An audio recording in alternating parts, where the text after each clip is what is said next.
Welcome to the Arizona Nurses Association podcast series, Bridging Beliefs, where we take a closer look at the diverse end-of-life beliefs held by Arizona's communities.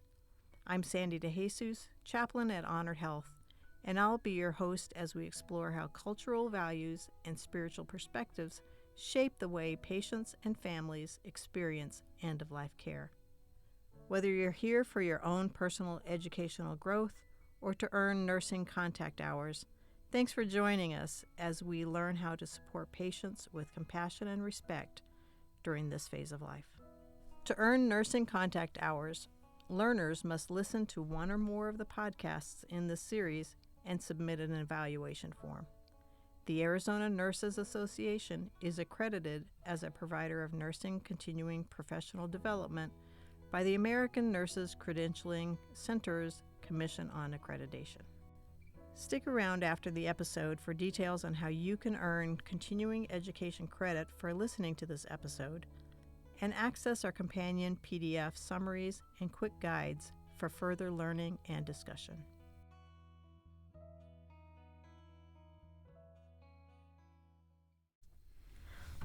Welcome. Can you start by introducing yourself and sharing a little bit about your personal story? Sure.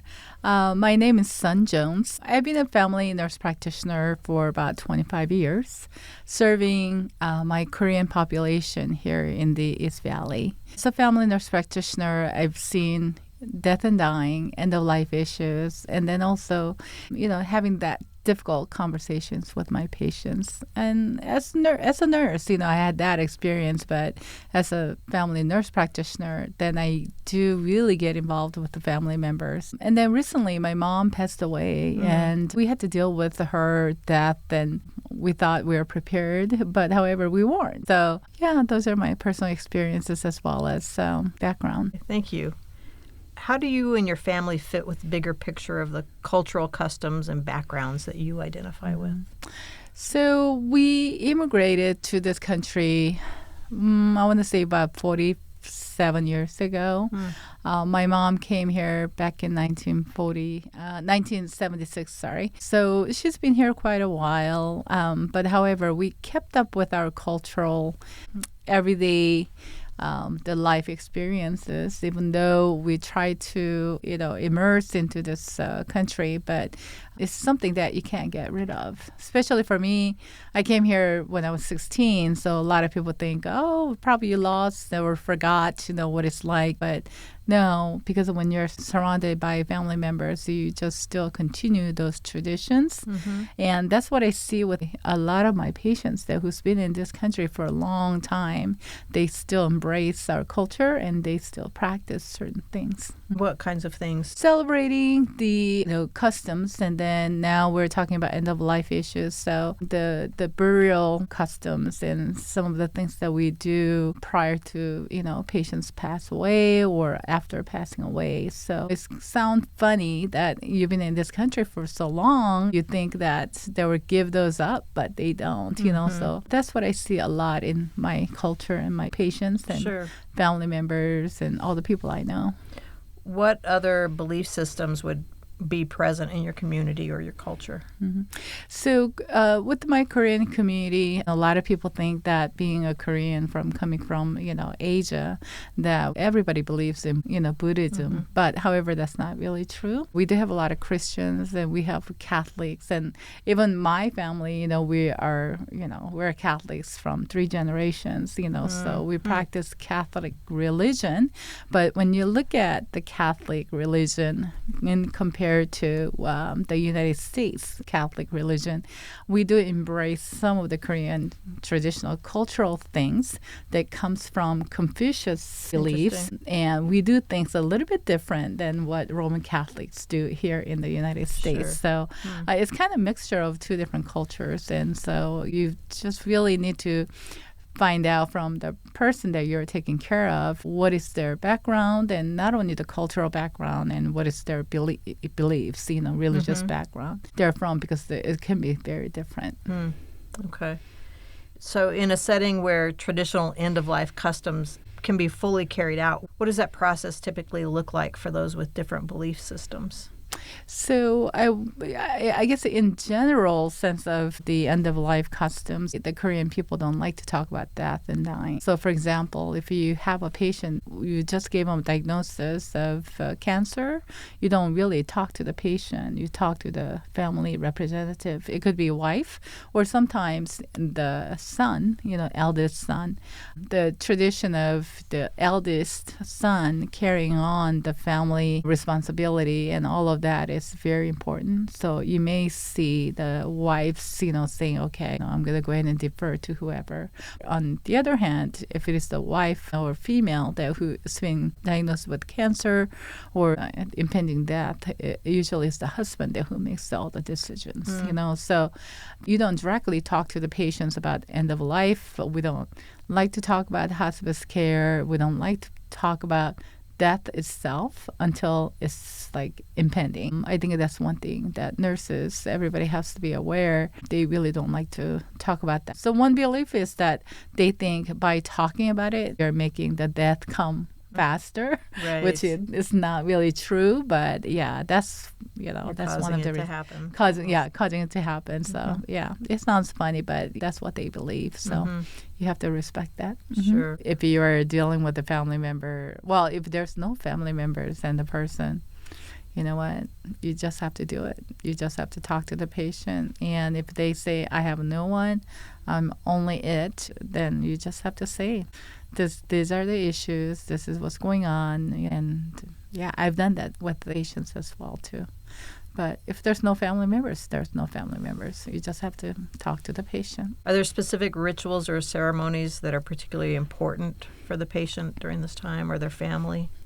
Depending on, their religious background. With my mom, it was very important that she had her last rites and receiving communion. Sure. So you really need to figure out, from the family members what their wishes are, and then allowing the religious personnel to be with them at the time of death, and then not limiting number of families to be there. Family is a very integral part of the person's life, and so it is very important for everybody to be present. And so allowing them to have the ability to stay with them until the death, And now it's not as bad, but in the past, I've seen it where the nurses basically chases families out of the rooms and things like that, because I know it may interfere with their work. But however, being respectful and providing that space for our entire family is very important. There are certain traditions, but however, it would be postmortem, the preparation of the body. Sure. And the ceremonies that they would do outside of the hospital setting. So just helping them with the arrangement with the mortuary and those kind of things might be helpful, but nothing really at the time of death or, impending death in the hospital setting. Sure.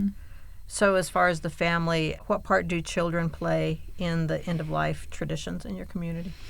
So with the children, that's a really good question because I never thought about that. Children are usually shunned away from the whole aspect of death and dying because death itself is seen very negatively. They do not want the children to be exposed. They are involved with the rituals, but however, they don't actively get involved with that. How do some of these practices help provide comfort to the patient and their loved ones? So in Korean custom, we do have respect rituals, family members go through. It's part of healing process, part of the grieving. So whenever parents die, the children feels the guilt, right? One of the ways to relieve that guilt is to provide them with the burial services that's fancy, that's well prepared, and providing all this ritualistic ceremonial things. And then one thing I wanted to mention was the wailing, that is called loud crying, and then we call it gok, and that is practiced quite a bit, which means that from the time of death and for next 3 days, you will hear a lot of people like really crying out loud, and it may be very strange and unusual for the American culture, but this is practiced in Korea quite a bit. They even hire people who's able to cry in certain patterns and things like that, and it is to kind of express their guilt toward their parents. They could have done better as a child and all that stuff. So, yeah, so that's one thing that you may not see, but you may hear people cry quite a bit. And just because they're crying really loud, it's not that crazy. It's just they're practicing what they believe that they need to do. And then we call it 제사, which is the memorial service. So we do it every year. And it's pretty fancy. We prepare a lot of foods, for the memorial service. We do that once a year at the anniversary of their death. Sometimes, for example, my father was the eldest child, so he carried on that tradition, meaning my mom had to do this for great-grandparents, and grandparents and the parents. So practically every month she would have to prepare this enormous tray of all the food and everything, which takes a couple of days to prepare and costs a lot of money, and she had to do that every year. Yeah, so those are some of the traditions. Some don't do that as much here once they immigrated, but they still practice that in Korea. So a lot of women, especially if they're married to an eldest son, they have to do that quite a bit. Yeah, so very interesting. So as we were talking about certain customs, I look very similar to Chinese and I look very similar to Japanese, and some people think I'm Filipino, right? And whenever I have my patients come in and they can't tell the difference between Korean or even a South Korean and North Korean or Japanese or even Vietnamese, right? I can tell, but a lot of people can't, and they just assume, right? They assume that we are all the same and our cultures are very similar or same, and they treat us like same, but each culture is very unique and different, so as nurses, I think it's very important to find out what nationality, what ethnic background the person is before you start assuming things. Assumptions are really bad, right? It's okay to ask them, what can I do to help you? What do I need to know about your ethnic background? What do I need to know about your culture so I can help you better? Just like what I said earlier, their religious backgrounds are different too. One person has a Buddhism as their religious preference, and then one person is Catholic. Totally different expectations, So it's really important to find out about their unique needs. Yeah. Thank you for sharing that. We're going to shift gears and talk about the nurse's role in supporting patients. What are some considerations when approaching specifically end-of-life care that are important to address? So I guess this depends on what, care facility that you're at. So I would just talk about mainly hospital settings because a lot of people are familiar with the hospital settings. As nurses, I think we need to know, just like what I mentioned earlier, their ethnic background and what their beliefs are and what their expectations are. And then also for Korean culture, just really understanding that they don't like to talk about that. The hospice care is great, but they don't want to talk about that, So figuring out who the spokesperson is for the family, bring them aside, take them aside, and just really find out how comfortable they are to talk about those kind of issues before you walk in with the patient and everybody there, okay, I'm here to talk about end-of-life care and hospice care. And that's exactly what happened to our family with my mom being in the hospital. And my sister and I were just sitting there with my mom, and one of the physicians who specializes in end-of-life care walked in, and he's like, well, I would like to suggest I know hospice services for your mom, and right in there, so we were like, okay. And so he was telling me, I just got the report from the nurses that you guys did not really understand what hospice care meant, and you didn't have a realistic expectation of your mother's end-of-life care. And I turned around and I said, I'm sorry, but I'm a family nurse practitioner, and as well as my sister who's sitting here, and we're both family nurse practitioners, and we know exactly what that means, and we don't like to talk about that in front of our mother, so that was my personal experience. So what if, if the family members did not know about that, or if they didn't have enough courage to say no, stop talking about that in front of my mother, I don't know. Advocate for themselves. Yeah, exactly. Koreans are really trust the doctors and providers. They give them very high respect, and they would never say no or go against what they say. Yeah, so being aware of that kind of situation and I was going to have a talk with a nurse who reported that we had unrealistic expectation to kind of see what made her think that. Like, my sister and I were just like, we at that we expressed that we know exactly what we are expecting with my mother's care and all that stuff. But that communication is really important. Sure. So if you're a nurse and you're thinking that you need some clarification, you need to talk to the family representatives and really figure out what they know, what they don't know, and what their expectations are. What's the best way to talk about spiritual support needs for the family, for the decision makers to foster some of that in I think it's straightforward, talking to them and asking what they would like. There's a lot of times when we communicate, we come across like this. I've had nurses tell me, it's like, would you like chaplain to come by? But you didn't ask me what religion, religious belief I have, right? And then, like in our case, my mom spoke Korean, so she really preferred to have Korean-speaking priest come. Sure. But however, it was okay for her to have anyone else. So just the same thing. Open communication is really important. Okay. What are some common barriers like hospital policies or state laws or even time constraints that might make it difficult to honor some of the end-of-life traditions? I'm going to just talk from my personal experience, is that I think it's gotten so much better. But one of the issue with when my brother was passing away in the hospital was the limitation of visitors, because he was in ICU. And only a certain number of family members were allowed, and they would not allow the young children to come and visit him before he passed away. And so some of those policies were it made the whole process very difficult. And then even after losing my brother and my mom, the whole process of burial services, it was just like a nightmare, even though we thought we were well prepared. Right. And luckily we had a social worker from one of the hospice services who helped us find mortuary and those kind of things. But the whole process of death certificate and what we need to do and all of those are it was very, very difficult. That's quite a maze sometimes for the family. Right. In the middle of grief. Exactly. So you almost feel like you have to stop grieving so you can take care of all the paperwork, So if there's any better way of dealing with that would be, would be much easier.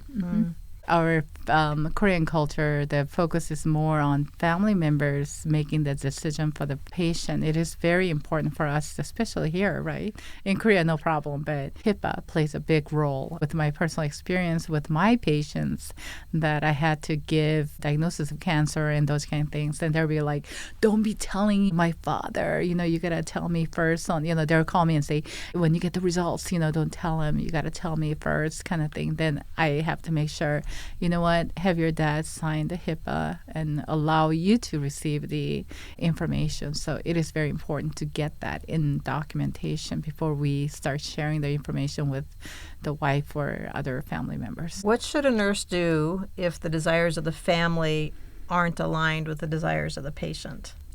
So that can happen. Intervention through someone who can play the mediator role, such as like if it is a religious person or other family members. Those are some of the things we can do. I don't want to say community leader, but, being in the leadership of AzNA Korean Nurses Association, and what we try to do now in the community is to educate our elderly family patient community members, what to expect at the end of life issues and talking about living wills and talking about all of those. And their perceptions are a little bit changing. They used to say things like, well, my son will decide for me. It's just like, then I go, well, wouldn't it be much better if you decide and let them know what to do, So I think community-wide education is really needed. Anything with the state funding or state programs that can help with educating our minority population who are not aware of those options would be really good. And then I think they would eliminate disparity or the misalignment of what they wanted, how they want to be treated at the end of life. What community-specific resources can a nurse provide to patients and families for ongoing support, such as palliative care teams or chaplains or social workers? I think social workers is probably a big thing, Okay. for me. So palliative team is really great. A lot of people don't think that pain management is something that they really need at the end of life. For a lot of Korean patients, they rather have more of the spiritual needs met and the comfort, right, than so much of palliative care. But the awareness of having those resources will be really helpful depending on patients' conditions. But having the social services who can provide with the resources and the counseling and the grieving, they really they don't believe in those supports, you know what I mean? So in Korea, they go through that rituals to help them grieve, but here it may not work because we don't have the resources, and we believe in burying somebody within 3 days of death, and that's not happening, because you have to wait 2 weeks and 3 weeks, and it's agonizing just to wait to bury your loved one and all that stuff. So just having that social support is really helpful. So as we close up, what's one key takeaway that you would like nurses to remember when caring for patients with diverse end-of-life traditions?